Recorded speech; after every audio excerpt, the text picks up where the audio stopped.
So right now we'd like to show you some of the key features of Rollback RX version 10. We're going to open Rollback RX 10, the subconsole, and this is an option. You can have it password protected, which is ideal for most corporations and educational institutions where you don't want the users to actually have access. You can also control the access levels.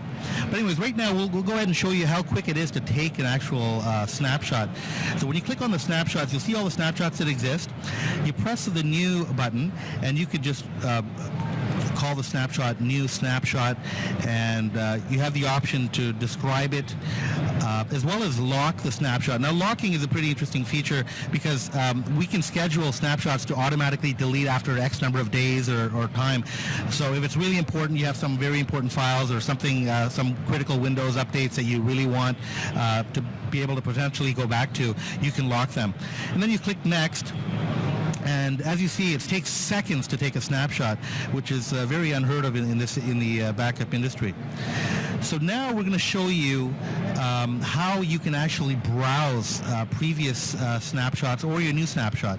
So for example, if you wanted to explore, you would just right click and then click on the Explorer, and what it does is it creates an actual virtual drive. And when you press the open virtual drive, it's basically Explorer, but it's created a new volume called I. Now that's you can drag and drop all the files that exist in that snapshot are persistent right in there, so you can find files, folders, etc., and you can copy them, paste them over to the desktop. So it's really an amazing tool that's in 10.1. It's a lot quicker, and it is compatible with Windows 8, even though we're showing it here on an XP box.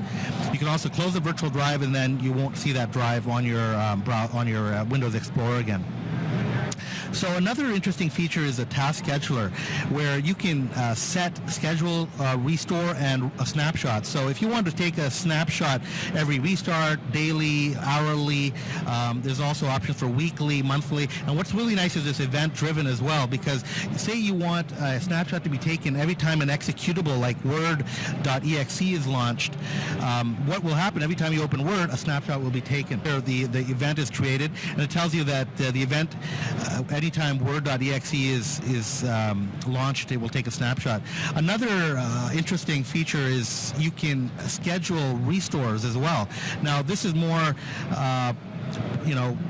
probably more used in the educational industry, where they want to roll back the PC on every restart, log off, end of day. We do have a lighter version of a product called Dry Vaccine that does this as well, but you can certainly do this through Rollback RX version 10 as well. So if you want to roll back every day at a certain time, say 1 o'clock, you can certainly do that any time of the day. You also have options to roll back the system to any snapshot that you prefer. So it doesn't have to just roll back to the current system, but you can roll back to an installation or any snapshot that you like. So that's all we have to show right now for how we can create scheduled tasks for recurring snapshots and for rolling back the system.